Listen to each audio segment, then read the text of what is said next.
Welcome to the Hyper Voice. I am your host, Stephen Morioka, and today I am joined by Alex Underhill. Alola, Stephen. We are also joined all the way from Spain, Alex Gomez. Alola, guys. It's a pleasure to be here with you. Oh, please, it is an absolute pleasure to have you on here. So, this is a show about Pokemon's Video Game Championship Series, also known as VGC for short. First off, some housekeeping to take care of. This is the first time we have two Alexes on the show, so to prevent any confusion from here on out, from my end at least, I'm going to refer to you guys by your, typical online usernames or handles.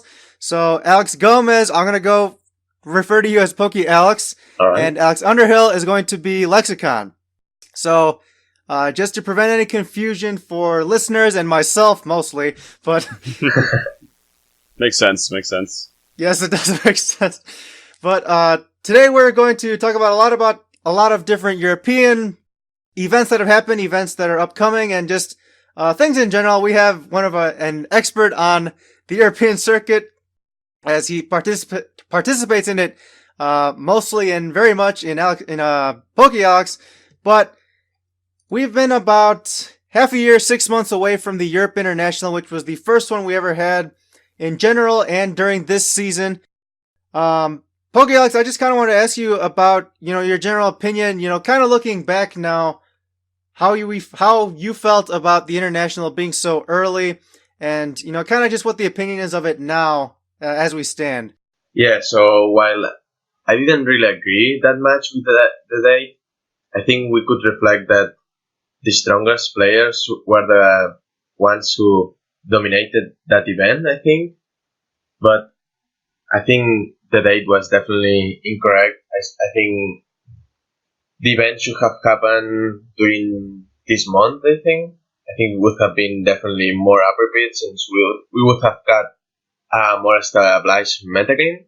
But yeah, I wish we actually got it, but yeah, we didn't. That was kinda unfortunate, but yeah.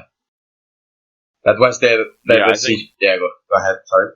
I was going to say, I think it is a big impact having it so early, just because it's just changed the rest of the season for you guys. Like, a lot of people had given up on traveling, and the other thing was it affected who got onto the CP train, or the snowball, as a lot of people refer to it. Yeah, exactly. And so having a tournament so important that early in the season was probably really hurtful for you guys. Yeah, it definitely was, since a lot of people actually dropped the season, since, well, not a lot, but there was a huge amount of people actually who dropped the season because they did badly in the tournament. So yeah, that's kind of unfortunate. I don't think this would have happened if the event was held during these dates, but yeah. Yeah, makes a lot of sense. I perfectly I would prefer all the major internationals to be held later in the year, specifically right around this time of year in the summer or end of the spring. Yeah. But I feel like one of the biggest issues that TPCI wanted to introduce was this travel award system to each international in the 4 different rating zones.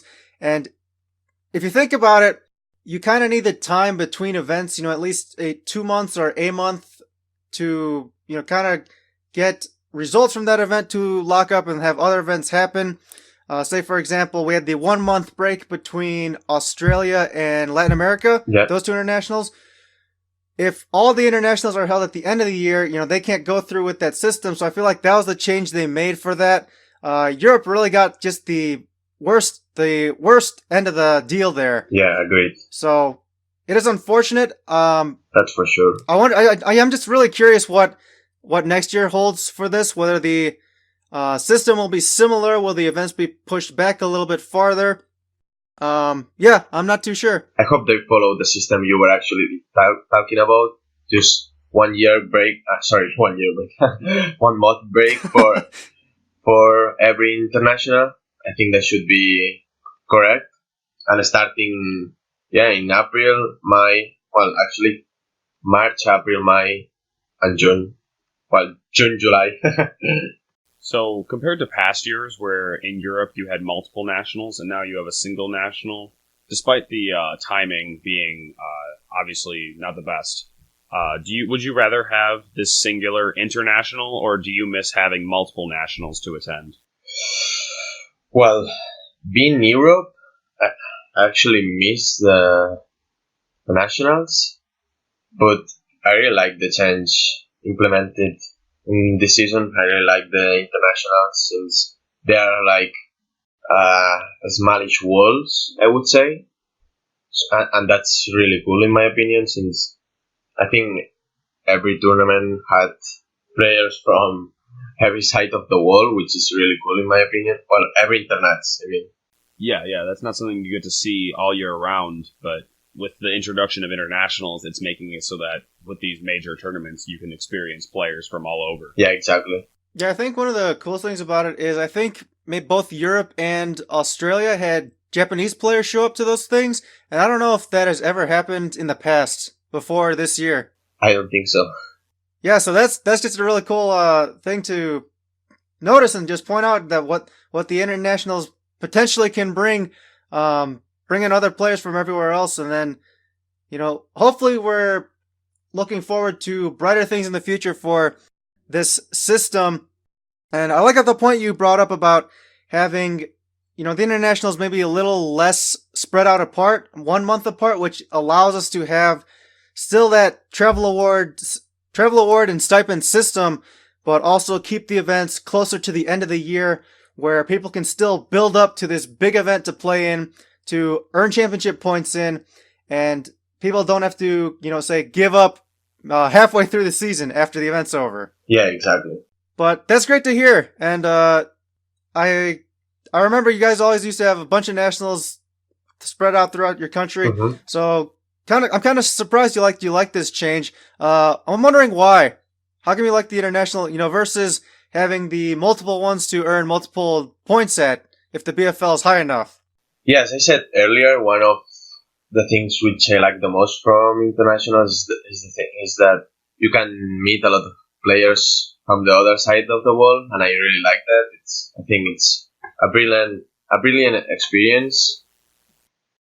Yeah, that's it. To be honest, I mean, the structure from nationals and internationals is pretty much the same. It only changed that in Europe you only have one international, and compared to the past years you had three nationals. So, but yeah, we followed the same structure. Like we didn't have day to Swiss. That should be the most relevant change to the structure. Yeah. That is a good change that internationals brought compared to nationals of past years. It's not just a singular cut. You got to make it to that day two and play again.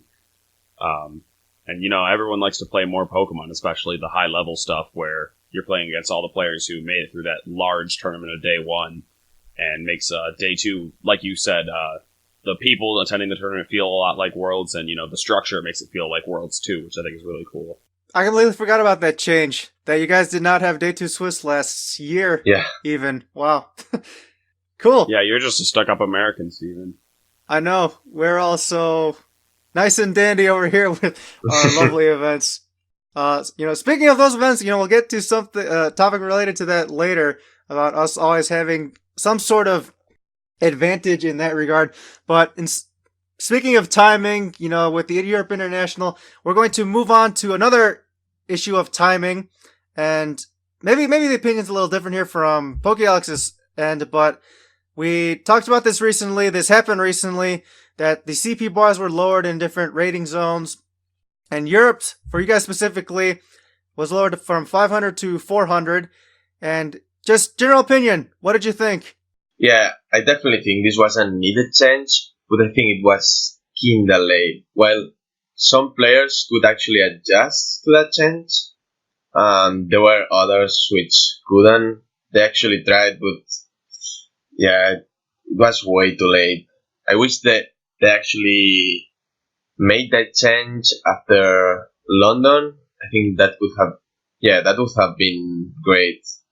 I think because most of the players who actually dropped the season, I think they wouldn't have dropped, since they could have thought that they still had a chance, but since they dropped, the chances were pretty low, and yeah, for most of them it's actually over. For some of them, they could actually reach the bar for the Wolves invite, and some others are still trying to get it.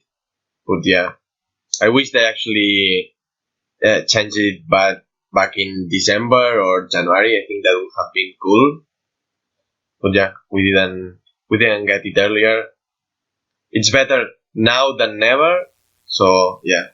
I wanted to ask you about a situation, like a hypothetical kind of situation, Alex, but if they had maybe kept the bar at 500 from the beginning, but the international was, towards the end, like here in the spring or in the summer, do you think that could have fixed the situation in Europe, drive people to get more CP throughout the season and finish with that big tournament?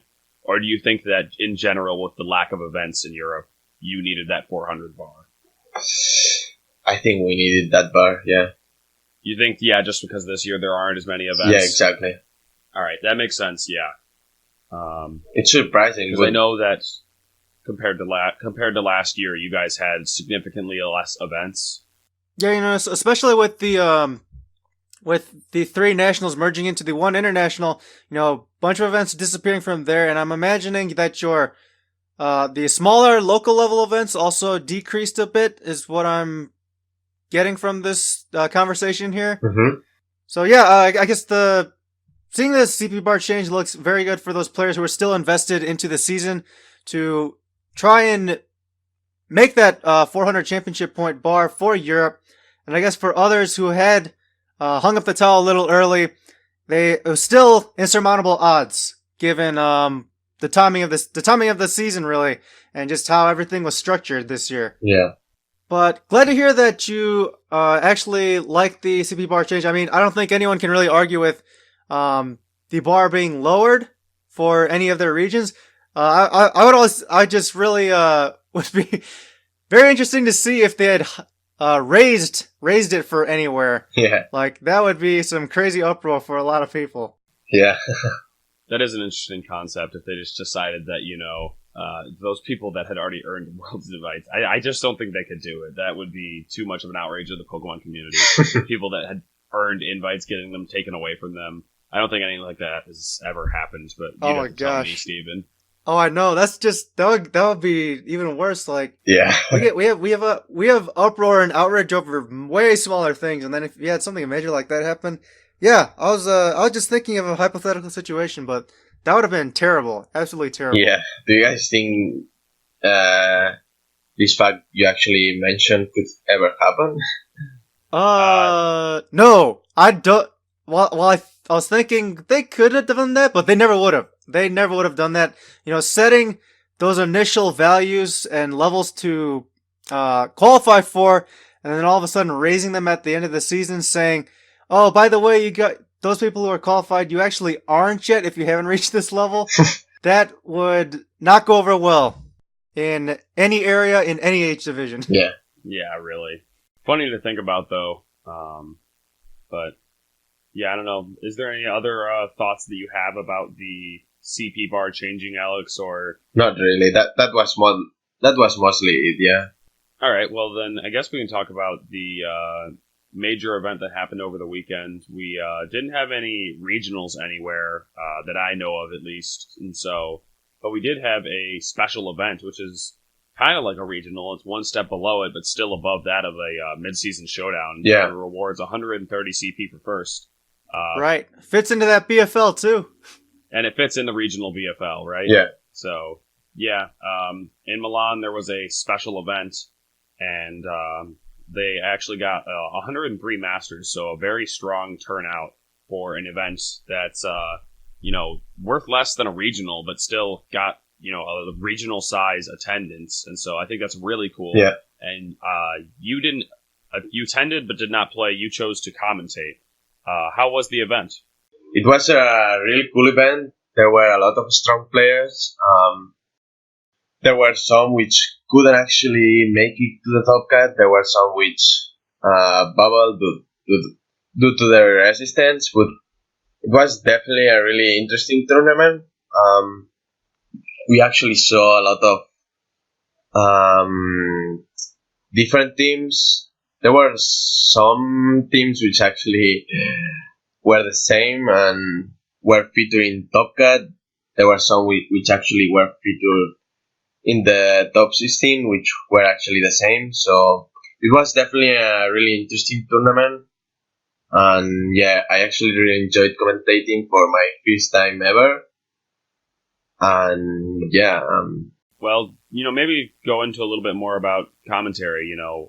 Was it hard? Was it fun? I don't know. What did you feel about the commentary?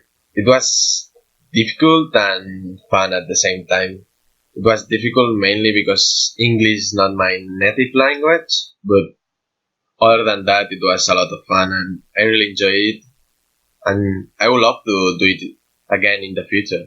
I didn't get to catch any of it yet because I was attending a tournament over the weekend too. But did you do solo commentary or did you have partners? No, I had a partner.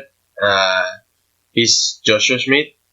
I don't know if you actually know him, but he actually played back in the day in Pokemon, and he was actually really strong. And he actually played this year and got top 8 in Leipzig regionals, which was earlier in the season. But yeah, he barely plays Pokemon. Like when he actually plays is because there is an event in Germany and he attends it and he wants to have fun. But yeah, that's mostly it. He doesn't play Pokemon anymore because he's a really he still plays, but he's a really talented player on Yu-Gi-Oh! He actually is first in Europe, and he's really Oh wow. yeah, he's really likely to qualify for Worlds. So that's really cool. That's actually that's really cool that he is very skilled in multiple games. Yeah, it would be hard for him to split his resources with which games he's playing. But I wanted to ask you, what was the choice in doing comment? Why did you choose commentary over playing for this specific event? And how long ago did you know before doing this? Okay, so they actually offered me to commentate the event, and I think that was a great opportunity to do it since I didn't need the championship points anymore because I'm basically locked for my day to Worlds paid trip. So yeah, I thought it would be a great opportunity, and I think it actually was. And I'm really happy I actually commentated. Glad to hear. So what I wanted to ask is, which role did you do? Were you doing color commentary or play-by-play? Which one? Kinda both, actually. Both. Okay. I know when I've commentated before, I never know which one to do, and so I just end up talking about what I see, and then it just ends up being a mess. And so I know that when you get to the more serious levels, that's what it ends up being. But in terms of the Pokemon played, the top 8 is posted on Trainer Tower, so if anybody wanted to go check that out, they could. Eric Rios ended up winning the tournament undefeated in sets, so really strong performance from a really strong player. And we saw a lot of the really impressive team that we've been seeing around. The fake PG team, we've been seeing a lot of Tapu Koko, Feeny, Kartana, Arcanine, Porygon2, and Gigalith. We saw at least 3 instances of it in the cut, and I think Alex had said there was even more of it in the top 16 and such. No Togedemaru though. What's that? There was no Togedemaru in that fake PG version. Oh man, I am very sad to say I'm sorry, Alex. Lexicon. That's all right. Sorry. Yeah. Everyone switched to Coco. I think there's a general preference for it, mainly because it's easier to play than Togedemaru, I think. Yeah. What's interesting to think is I'm normally not one of those players that really praises Japan for their strategies, but I'm a big fan of Togedemaru, and they are really they're using Togedemaru a lot this season as well. Yes. And so it's kind of funny to think that those are the players who are advocates for Togedemaru, and I am as well. So I could be seen as Japanese player, or not Japanese player, but a Japanese praising player for this season, just because I'm so much of a fan of Togedemaru. But that core is quickly changing to have Coco over Togedemaru. I don't know what the new name would have to be, considering that Togedemaru is definitely the smaller choice over Tapu Koko, but I still think of it as fake PG just because it's easier to say it that way. It's just really easy to refer to the team. Okay. But we did see in the top 8 there was a DQ, which is kind of interesting. Alex, do you mind telling us what happened with that story, since I think you do know what happened? Yeah. Basically, what happened, the guy failed the hack check since it couldn't connect to the battle spot. And yeah, David de Carrer had 4 more EVs than he should have had. And yeah, the judges proceeded to disqualify him. And yeah, he was playing really well. He actually went 6-1 throughout Swiss, so he was playing extremely well. He was actually featured in the round 6. He played against a guy who actually bubbled, and yeah, it was actually a really good set. He played really well. He was actually behind most of the set, and in both games actually, and he actually managed to come back playing extremely well. So it was kinda sad to see him getting disqualified, but yeah, that's what you get for not checking your Pokemon. Yeah, the judges made the right decision there. Just kind of curious, who was the who got the benefit here of it was receiving a buy from that? Yeah, it was David Kutesh. Oh, okay, very nice then. Yeah. So the other thing that we haven't mentioned in this top cut is we're back to having 100% Arcanine in the top 8 finish here. So back to Arcanine being on every single team. Yes. Are you guys surprised about it? I am not surprised. Yeah, with the small sample size, I'm not either. Yeah, same. It should be that way, in my opinion. Yeah, I agree. I think that in this meta, if we didn't have Arcanine, Pokemon like Kartana and Celesteela would just run wild. Yeah, they would be much better, actually. Steven and I talked about this in the beginning. We're so limited on our electric and fire types. Like, you pretty much always see Koko and Arcanine, and very often you see the 2 of them together. And that's just because you need to be able to deal with things like Celesteela or be outspeeding or out-damaging Kartana. And so this just having those checks to the 2 dominant Ultra Beasts or 2 dominant Steel-type Ultra Beasts, that is, it's very important to have. And so I think that's why you're just going to see Arcanine on every single team. Yeah, I agree with how you explained it. Yeah. Yeah, and it's not even... I mentioned sample size just a few minutes ago, but I kind of want to amend that in saying this is not, just looking at a sample size of the, say, 100 or whatever number of players in a tournament you had. This is looking at the top finishing teams that all have Arcanine on them. Yeah, exactly. So this is saying how good of a Pokemon it is, and it's very difficult to... it's very difficult to deal with, especially when you're dealing with it every single round. But everyone should have answers to Arcanine. Definitely. And do you feel like it's one of these Pokemon where if you're not using it, you better have a good reason to? Yeah. A reason not to? Yeah, for sure.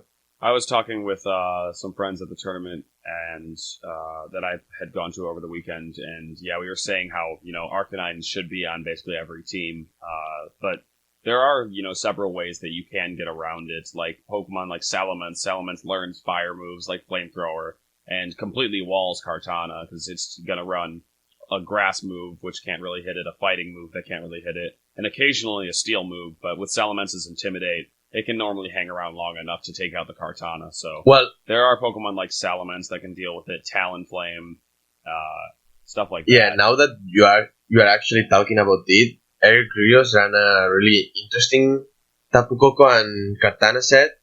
He actually ran Skydrop, Asobest, Tapu Koko, and Swords Dance, Victinium Z Kartana, and yes, he could actually deal with Tapu Koko. With Arcanine with that combination, and and I'm personally a big fan of it. Back at Collinsville Regionals when I played against Dane Zeman, who is a player from my region that I'm friends with, he had been using that combo, and he's been using it for a long time. And I think it's a really fun combo because what do you lead safely into Tapu Koko Kartana? Arcanine is such an easy Pokemon to bring there. But when you can just Sky Drop it and set up a +1 Swords Dance and go for the Fighting Z, which you can't protect from because you're being Sky Dropped, it's just such a strong combo. And then Kartana picks up a Beast Boost. It eliminates its biggest threat in one move. Exactly. And what do you do from there? It's such a strong combo, and I'm not surprised to hear that Eric used it to win the whole event. Agreed. It's definitely really strong. If you guys want, we could actually talk more about the Top Cut teams. Yeah, well, actually, two things that I'm looking at right now is one, there's double water in the finalist team Yes. with Rockwanid and Gastrodon, and that seems like an odd combo considering, you might redirect your own liquidation, but if I had to just guess, I would say Eric Rios might have had Surf on his Rockwanid. Did he end up having Surf? I'm actually not sure because he didn't reveal it. Okay.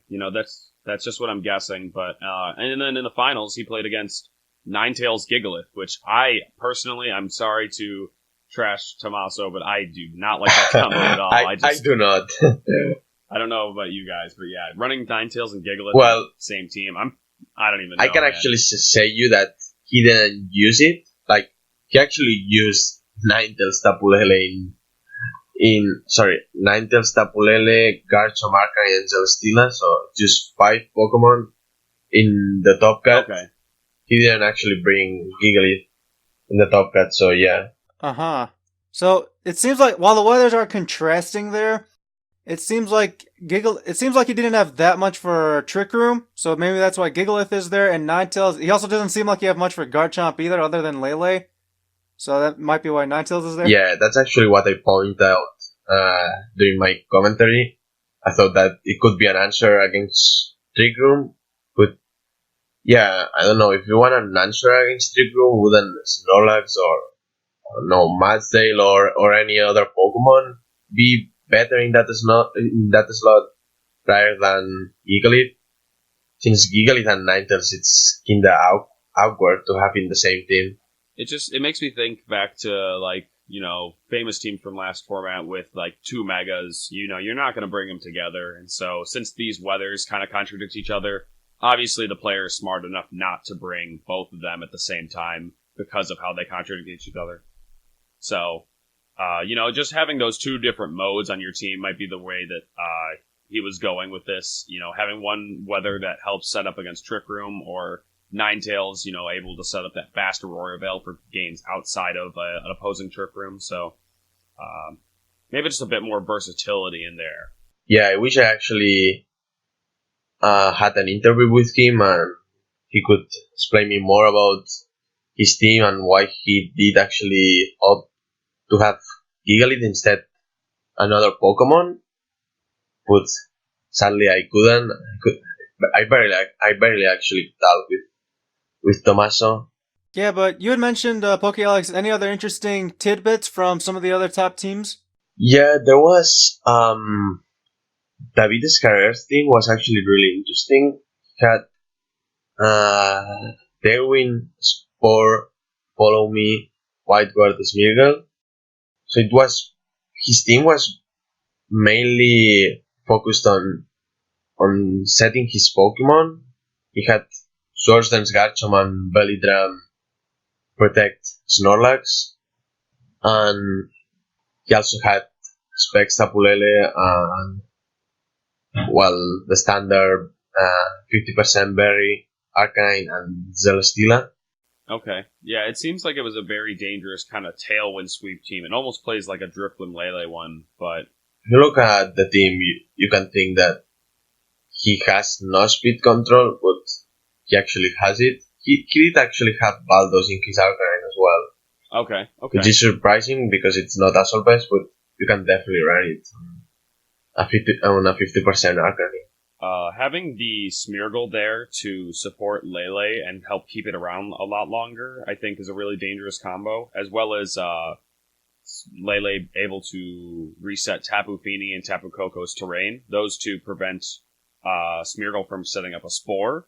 And so that's kind of, I think, why the Lele Smeargle combo is there. But also, having Follow Me and Wide Guard is such a dangerous combo because in pretty much any situation, you can put yourself into a rock, paper, scissors situation between you and your opponent. You know, let's say you're going to lose the game if they go for Earthquake, or you're going to lose the game if they go for Poison Jab, but you have the option to pick one of Wide Guard or Follow Me. At the very least, you can guess correctly and get that right, whereas in situations where you had one or the other, if your opponent had known that, they could just pick the safe option and go for it. And so it's kind of cool that Smeargle gives you a lot of outs with Spore, Wide Guard, Follow Me, and then a speed control option and Tailwind. You know, it gives you a lot of ways to bring games back. Yeah, exactly. It was definitely super interesting.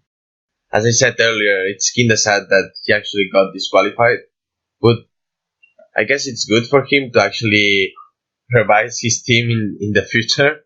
And yeah, it's a lesson. Yeah.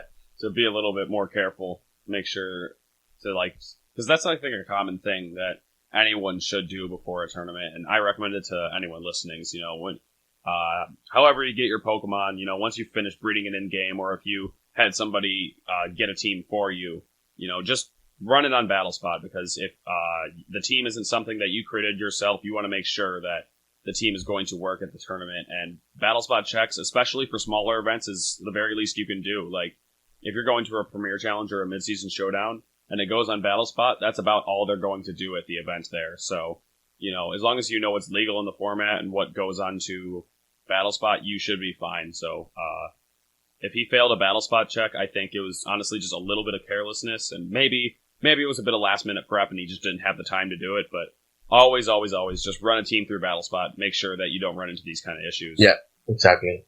Yep, an excellent warning from Lexicon there. But, do you guys have any closing thoughts on this special event before we move on to talk about Europe's CP standings? No, I think that's really about all I have to say about it. Fun that they did have a special event, but yeah, I'm ready to talk about some European CP. Yeah, that should be it. Speaking of special events, I think Europe might have a few more, or they have had already a few more. Latin America as well. But I know in North America, well, there is another one coming up in Ohio, in Columbus, actually being held in the Columbus Convention Center. I forget what the full name was. But where we played Nationals last year, they're having a special event near the end of June. So, people are looking to go to a special event and get some more points closer to the international time. You know, there's your chance. But we'll talk about that another time. Just pointing that out. There is actually a regionals this weekend in Seattle, right? In Seattle, yes, yeah, there will be one coming up for us in America. Yep, there's the Seattle Regional, and that's cool. I think I'm definitely gonna watch it. So I think we have back-to-back weekends of regionals because it'll be Seattle and then Madison. That's cool. Are you actually attending? Seattle, I will not be attending. I think both Steven and I will be in Madison. So in 2 weeks. That's cool. Yes, we will. Best of we'll luck. both be in Madison. And I believe Thank you. Europe has a regional that same weekend as Madison, because I saw Birmingham. that. Yeah, we had both stream teams ready to go. Yes, that should be a cool weekend of Pokemon. And it should be really interesting how the metagame turns out in both events. You know, I'm going to take us on a little bit of a tangent here, but it's just something that has been going on Twitter. Have you guys seen that all the commentators were flown to, like, one location, I think in Seattle? In Seattle, exactly. Did you guys see that, Steven? Yes, or no? I did see that. Do you guys know what's up with that? Like, why are all the commentators together for a non-Pokemon event? What are they plotting? I still have no idea. I don't know if Steven knows something about it, but... Steven, you got anything? I would say... I don't know definitively anything, but if I were to take a guess, it would have to be something to do with they were all commentators. I think most of them have all done commentary before officially for them. So I would guess it is a thank you. It is their way of doing an appreciation event for them. You know, coming to let them tour the company, I'm assuming, right? TPCI is based in Seattle, not Bellevue. I think Bellevue is Nintendo's headquarters. Yes, Seattle's TPCI. That's my guess at least. My guess was I was thinking they were making promo videos, maybe for like the US International. They have all those videos they make where it's like meet the commentators and it's like, oh, I started playing Pokemon back in Red and Blue and stuff like that. But I don't know. I'm really curious what they were doing because I imagine at these coming events, Seattle, Madison, Birmingham, and then the US International, we're going to find out. We're going to figure out what they were doing, but it could just be, like you had mentioned, a commentator appreciation kind of event. My guess was actually that they could be preparing their next big events, since we are gonna have the biggest events from the season now. We're gonna have Madison and Birmingham, which both will be streamed by TPCI. We will have the North American International, which will be held in Indianapolis, and then we'll have the biggest event of the season and the most important one, which will be Worlds, held in Anaheim, California. So I thought they could be preparing it, but I think Stephen could be right. But I also think we could be missing something here.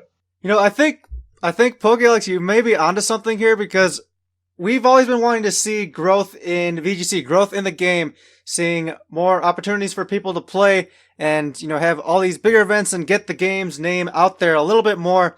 And maybe this is just a subtle hint at, yeah, you might be right. This might be a subtle hint at something bigger to come in the future. It may not be immediately clear to us now in these coming months, but who knows what could have happened during this event. But it was really cool to see Pokemon took the time to fly them out for a retreat, sort of. Definitely. But yeah, that was actually a really cool thing to talk about there. Yeah, I just had saw it, and I'm dying of curiosity. Just there's got to be something going on that you have every single commentator that I've ever seen, all in one place together, TCG and VGC. It's just super suspicious. Yeah, there were some commentators which weren't there, like Evan, Lee, Scott, I believe. Yeah, Scott as well. I actually think Dwee was there. I'm pretty sure I saw pictures of Dwee with some people. Yeah, Dwee was there. Yeah, for sure. There was, but yeah, so not everyone was there, but it's still almost everyone. Yeah, I imagine that was just due to availability, but otherwise they had their major teams there for what we have yet to discover. Yes. But anyway, let's move on to the Europe's championship point standings. And Pokealex, you can probably talk about these players a little bit more and just, what you've seen from everyone playing through this season, who's qualified, who's looking good heading into Worlds. Let's just talk about this. So we are currently near the end of May. Our highest total of points is 1125, going to William Tansley. And then we do have some people qualified, just barely crossing over that new 400 mark. So we have roughly 31 players qualified for Worlds from Europe in the Masters Division. Talk about some of the players up here, Alex. Or Pokealex. No worries. Who would you like me to talk about? Maybe just, the leaders in the CP. The leaders? These players that we've been seeing perform well all season long. Okay, so we will first talk about William Tansley, who has been doing really well this season. He started getting a top 16 in Liverpool regionals. I don't know if you remember about it, but this was actually the regional which they actually messed up in Europe.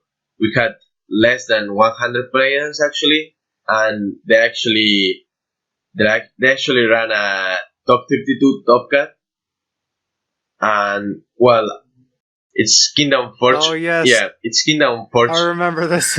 Yeah, it's Kingdom Fortunate for him since he actually lost in top 16 and he actually finished Swiss with a 6-1 record. So that would mean top 8 at the very least. So that would have been 100 CP for him, which would mean 20 more for him. So yeah, I actually was one of the players who was the most affected by that regional, because I actually finished Swiss with a 6-1 record, and I sadly lost in top 32, and I didn't get in any CP because the we couldn't fill the wall kicker for top 32 CP, so that was kind of sad for me, but it's okay. Yeah, that they really did mess up that event. Yeah. And then we have another regional finish, which he got top 4 in Dortmund, another event which was in the 2016 season. So he actually finished really well in the last two events, the last two big events in the 2016 format. And then we have a top 32 finish, which I think was in Sheffield. Yeah, it was in Sheffield actually. He got top 52. So in terms of regionals, he hasn't done that well in the 2017 format. But we'll talk about internationals, which he actually has done really well lately. He has got 2 top 8s in the 2017 format. One was in London, where he played extremely well, and he played a quite unique team for that metagame. Yeah, he did really well in the event. He actually went undefeated in day 2 Swiss, which is actually really impressive. And then in Brazil, he got top 8 with a fake PC version, but this one was actually featuring Toga Demaru.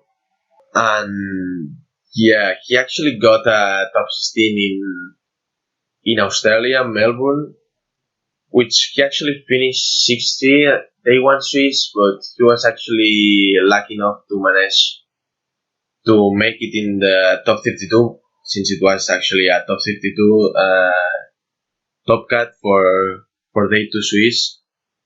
And yeah, he ended up only losing one set in day 2, so he could manage to make it through the top 16, which is good for him. And yeah, that should be it for William. I don't know if you want to point something out about it, or if you have any question about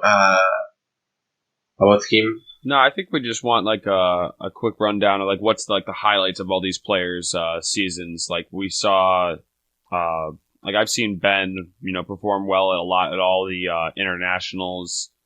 Nico Davide Cognata, did he win London? No, correct, right? He was not. He was actually second. Oh, he was second in London. Yeah, and second in Melbourne. Yeah, he's taken second twice at the internationals. Yeah, exactly. That's a rough record to have. Just 2 finalist appearances. That's heartbreaking. Yeah, it's definitely heartbreaking, but it's definitely a really strong performance from him in internationals. He actually got his worst day 2 pay trip with 2 internationals. If you look at our CP leaderboards, because with 80-100 you are actually locking your day 2 invite, since there are some players who are not going to attend the last events, which it could be crucial for them to actually get that day 2 pay trip. One of them are Michele Gabelli and Niels Dunlop, so they have to pray that Albert Boss and basically Albert Boss doesn't actually overtake him. So one of them could actually miss out on the day 2 pay trip. But it's funny that you mentioned that Desu essentially has his paid trip locked down from just 2 tournaments, 2 international performances. Yeah. Even though he only got to finals and lost in the finals twice, obviously that is a very strong 2 finishes from him. And, definitely. Getting top 16 guaranteed from like 2 tournaments, that's ridiculous. Yes. It's definitely a really strong performance from him. I see Marcus Statter, who I don't think needs any introduction, a very strong European player who has had the Worlds invite locked down since he got top 4 at World. I think he's had the re-invite back, right?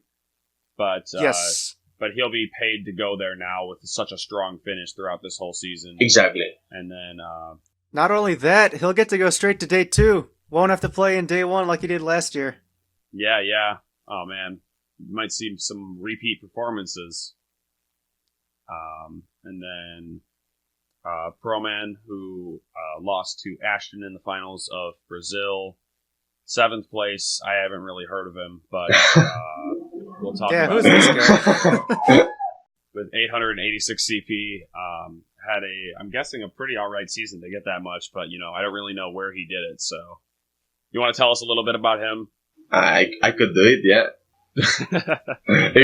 I'm just teasing. But what was your major performances this season? You'd say, Alex? I think it was in London where I got a top 16 finish. I also got a 2nd place in Sheffield Regionals. I would say that top 16 at London is definitely a strong feat considering the format was so fresh then, and you were still able to create a strong team really early on. Yeah, I also think that I could have done slightly better if I had if I had more sleep during more sleep. Yes, Wow. yes, I was. Oh no! If you look at my last set from London, I was extremely tired, and I ran out of timer in game 3, which it actually gave him the whole. Well, it actually gave him that game 3 if I didn't run out of timer. So yeah. Oh yes. I don't know if you remember about it, but yeah. I think I know what you're talking about. So turns out sleep might be the play. You need a dark void for just one more year. I actually think sleep is. Sleep is actually one of the most important factors involved throughout competing in events. Yeah. Food is also one of them as well, and food. So just the general human needs are important to be able to function at a Pokemon tournament. But no, I definitely understand what you are saying. I was talking to some people over the weekend, and eating at tournaments can be hard just because of nerves. What did you say again? Sorry. I said eating at tournaments can be hard because of nerves. Some people aren't able to during those lunch breaks actually get any food down because they're feeling so sick in their stomach from competing. Yeah. See, I know you. I don't understand. No, your half. You've been competing for years, Steven. And I'm on the other side. I can eat whatever. I'm a big guy too, so that makes sense. But yeah, it's weird to me seeing that from someone like you. I know you're like that too. Yeah, you've known that about me, but Alex, how about you? Do you have trouble eating because of nerves at tournaments occasionally? I actually had trouble, but I don't have it anymore. Thankfully. Oh, nice. Aha. So see, you've gotten used to it. You have all the experience now. Yes. Well, you are quite the veteran player, so it's understandable. But Steven always does tease me about it, but thankfully, his mom will normally share some food, and I can get something down. That's great. Shoutouts to Steven's mom. But nice. Let's see. I think that's really. Oh wait, no. We have to talk about the next thing that I kind of wanted to hear from Alex about, which is something that Steven wanted to bring up, which is the location of Worlds. Oh. We had talked. Steven teased about it earlier, how we were going to get to it, so I think we should talk about it. Worlds is almost always it's always in North America, not always in the U.S. because it has been in Canada before, but it's always in the North American continent, and so that does give an advantage to the U.S. and Canada players.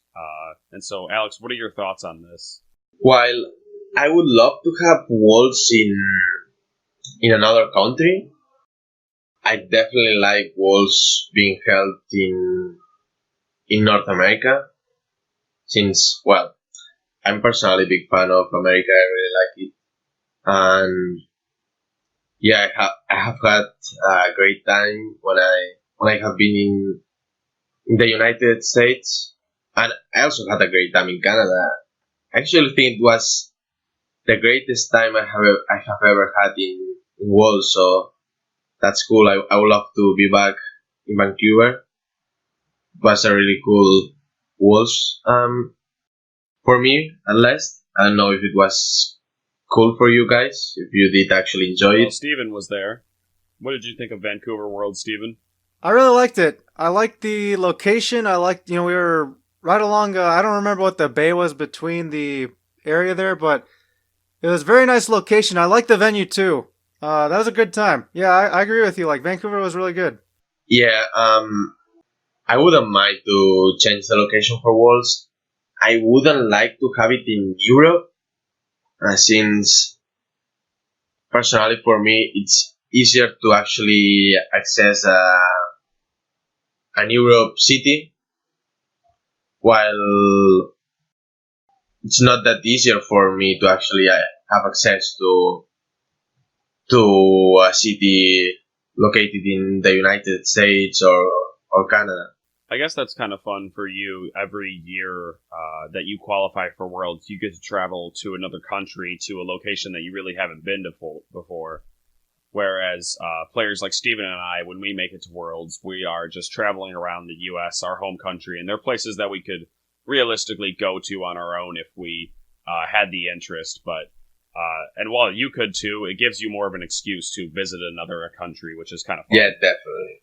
Personally, for me, what is it? Other than Hawaii and Vancouver, every other Worlds location I've been to, I'd already been to previously before Worlds had happened. So there wasn't not like this, visitation factor of seeing something new. But PokeAlex has also been. I think you've been very skilled enough each year to receive paid trips and invites to Worlds without having to worry about costs like some other players had to. So I feel like that might also be a little bit biased there too as well. Oh, okay. No, but Alex, PokeAlex is very good. So Yes. Well, it's helping there. He earns it, definitely. I was actually senior when I actually qualified for my first Worlds, which was held in Hawaii. Yeah, Hawaii was actually amazing as well. Yeah, since I was really younger, I was really young. I had a really great time as well. Well, I think everyone who has been in Hawaii has had a great time, since Hawaii is definitely beautiful. Absolutely. And yeah, I just, you think about from the company's perspective of where they choose to hold Worlds. It's probably most cost effective for them to keep it within the country, or at least the continent. Always have to say continent now because of Vancouver. That 1 year. But, yeah. The one yeah, exception. it's more cost effective for them to keep it here. It probably costs less for them to fly out staff, their materials, supplies, hiring camera crews, and just setup and security and everything, and hotel costs. So, a lot of different reasons going into it. Do we ever think we'll get an event outside the country? Or Worlds outside the country? I'm gonna say that I personally don't think they will, but just we'll have to see how long VGC stays around for. Yeah, I personally agree with Alex, but Lexicon, sorry. Well, when we're talking to each other, I think it's pretty clear that Steven's not Yeah, Alex. So. but let's hope not. No, but anyway, go on. Yeah, I don't think there will be a Worlds outside North America, but I would love to have Worlds located in Japan. I think they deserve it personally, since they have. I think they have the biggest community from Pokemon. So I think it would be cool to have Worlds located in Japan. That is a good point that you bring up. How cool would that be? I would love it, and I personally would attend it, either if I got a Worlds invite or not.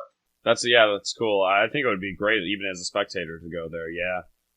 Oh man, do they like speak English there though, like at all? Because I know Europe English might be a little bit more popular. I don't know about Japan. I feel like I would just get lost. It'd be dangerous. Because you just don't speak Japanese. No, I don't speak Japanese, and so I would probably make it to Japan and then just never escape because I'd just be lost. I don't think you will, but you could be lost at some point, but that's it. Yeah. I'm just exaggerating, but I think it would be a great. That's a good point you bring up, though. It would be a lot of fun to go to Japan, considering how passionate they are about playing Pokemon competitively. Yeah, as if they need home field advantage more. You know, no. they would wipe the floor with us if Worlds were held with there. Hypothetically speaking, of course, but we'll never know because we haven't had Worlds in Japan yet. But here's to hoping. Definitely. All right, but do you guys have any other closing thoughts on anything else we've talked about today? No, I don't think so. Yeah, I don't think so either. All right, so thank you so much to Alex Gomez for being on the show. You're our very first European guest. So, thank you very much to you. Thank you so much for being on. Thank you very much to you guys. It was definitely a pleasure to be with you, and I would love to be here with you again. And yeah, thanks a lot, and that should be it for me, unless for today. Excellent. Thank you. So, with that, you can find our show on iTunes. You can leave us a review there. You can also download the show from there as well. We have an email where you can send us feedback or questions. That is vgchypervoice@gmail.com. We'd love to hear from you, what you think of the show, or if you have anything you'd like for us to talk about on here. Lastly, we are also all on Twitter. Alex Gomez, where can people find you there?